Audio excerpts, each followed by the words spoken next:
Hi guys, welcome to mister Tamil voice over. படத்தின் ஆரம்பத்தில் ஒரு அப்பா பொண்ணும் கேரளாலேருந்து சென்னைக்கு வாயினம். அவங்க கொஞ்சம் முன்னுக்கே ரெயின்லேருந்து இறங்கி ஆட்டோ பிடிக்கணும். அப்போக்கு 2 பேர் வந்து அவங்களை அடிச்சுட்டு கையில் இருந்த பேக்கை பறிச்சுட்டு போயிடணும். அப்பா பொண்ணும் போலீஸ் ஸ்டேஷனுக்கு போய் கம்ப்ளைண்ட் கொடுக்கணும். ஆனால் போலீஸ் இவங்களையே தப்பாக பேசிட்டு எத்தனை பவுனு கேட்க ஐயா 60 பவுன் சொல்ற. அந்த பொண்ணுக்கு கிட்னி ஃபெயிலியர், அறுவை சிகிச்சைக்காக இந்த பணத்தோட வந்திருக்கணும். ஒரு வழியா திருடனை பிடிச்சிட்டினம். ஆனா 45 பவுன் தான் இருக்குது. மிச்சத்தை கேட்டா உனக்கு உடனே கிடைச்சதே பெருசு, அதை திருடன் செலவு பண்ணிட்டான்னு போலீஸ் சொல்லினோம். ஆனா உண்மையிலே போலீஸ் தான் மிச்ச 15 பவுனும் எடுத்து வச்சிருக்குது. பவுனை எடுத்தா கோர்ட்ல இருந்து தான் தரணும் மண்டினம்.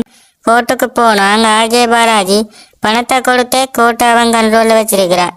ஆர்ஜே பாலாஜின் பேர் படத்துல பேபி கண்ணன். அவன் ஐயாண்ட கேஸ்ல பவன் திருடங்க எல்லாமே இருந்தும் மாறி மாறி ஷேரிங் போட்டு 4 மாசம் இழுத்துட்டான். ஏன்னா அவனுக்கு லாயர் ஃபீஸ் வேணும். அவனோட இருக்கிறவங்க சாப்பிட்ற பிரியாணிக்கும் அந்த பொண்ணு தான் பே பண்ணணும். கேஸ் நாள் எல்லாமே சரியா இருந்தும் ஜட்ஜ் கேஸை முடிக்காம போக ஐயா ஜட்ஜை எதிர்த்து பேசிடுற. ஜட்ஜ் பேபி கண்ணனை திட்ட பேபி கண்ணன் ஐயாவை இனிமே ஜேர வச்சு அந்த நகையை எடுக்கிறேன்ட்டு பார்க்கறேன்ட்டு போறான். அந்த கோர்ட்டுக்கு முன்னுக்கு இருந்த கருப்புசாமி கோயில்ல ஐயா மிளகாய் அடிச்சு ஐயாண்ட கஷ்டத்தை சொல்லி கருப்புசாமி மேல மிளகாய பூசுற. இப்படி செஞ்சா கருப்புசாமி இறங்கி வந்து கஷ்டத்தை தீக்குமென்று நம்பிக்கை. பேபி கண்ணன் நம்ம தான் எல்லாமே என்று பார்ட்டியில இருக்கிறான். அங்க மேல இருந்து கருப்புசாமி பூமிக்கு இறங்கி வர.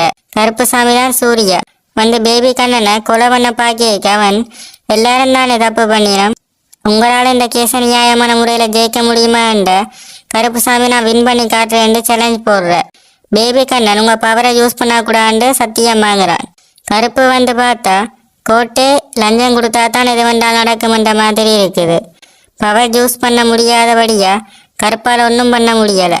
ஒரு நாள் அந்த பொண்ணு ரத்த வாந்தி எடுத்து ஹாஸ்பிட்டல் இருக்க கருப்பு ஜட்ஜ் வீட்டுக்கே போயும் நகையை தரல. அடுத்த நாள் நியாயமான முறையில ஜெயிக்க ஐயாவுக்கு போன்ல அவர் பொண்ணு இறந்துட்டாங்க என்று சொல்ல அவர் பவுனை தூக்கி எறிஞ்சு எல்லாரும் பேசிட்டாங்க என்று போற. பேபி கண்ணன் நானாச்சு பொண்ணை காப்பாத்திருப்பேன், உன்னால ஒண்ணுமே பண்ண முடியலையென்ற கோர்ட்டுக்கு இன்னொரு கேஸ் வருது. எக்ஸ் லோ மினிஸ்டர் அவரோட பர்சனல் செக்யூரிட்டியா வந்த பொண்ணு கிட்ட தப்பா நடந்துகிட்டது. எக்ஸ் மினிஸ்டர் சைட்ல பேபி கண்ணன் பொண்ணு தரப்புல கருப்பு நிக்கிற.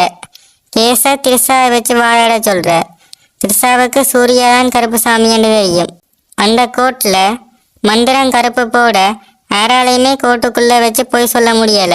இதை வச்சு அந்த பொண்ணு கேஸ்ல திரிசா ஜெயிக்கிறாங்க. மினிஸ்டருக்கும் ஜட்ஜுக்கும் லிங்க் இருக்கிற விஷயம் எல்லாருக்குமே தெரியுது.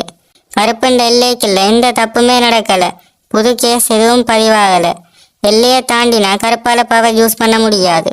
இதை தெரிஞ்ச பேபி கண்ணன் ஜட்ஜை கொலை பண்ணி கோர்ட்ல போட்டுட்டு பழைய கோட்டை இடிஞ்சு விட வச்சு அதனால ஜட்ஜ் வந்துட்டாரண்டு புது கோட்டை கருப்பெல்லைக்கு வெளியே மாத்துறான். ஆனா இருந்த லோயர்ஸ் கருப்புக்கு பயந்து உண்மையா வாழ அதை தடுக்கிறதுக்கு பேபி கண்ணன் இங்க கருப்பால எதுவுமே பண்ண முடியாதுன்னு ஒரு ஆளை சொல்றான். அந்த எல்லையில இருக்கிற கருப்புசாமி வந்து காப்பாத்துற. அவரும் சூர்யாதான். பேபி கண்ணனுக்கு முன்னுக்கு கருப்புசாமியா வந்து பேபி கண்ணன் கழுத்தை அறுத்து இனிமே இங்க எந்த தப்புமே நடக்க கூடாதுன்னு சொல்ற. அதோட படம் முடியல. பார்ட் 2க்கு எல்கேஜி ஆர்ஜே பாலாஜிக்கும் கருப்பு சூர்யாவுக்கும் அசம்பிளியில சண்டே அண்டு போஸ்ட் கிரெடிட் சீன் வச்சு முடிக்கணும். படம் 10க்கு எத்தனை என்று கமெண்ட் பண்ணுங்க.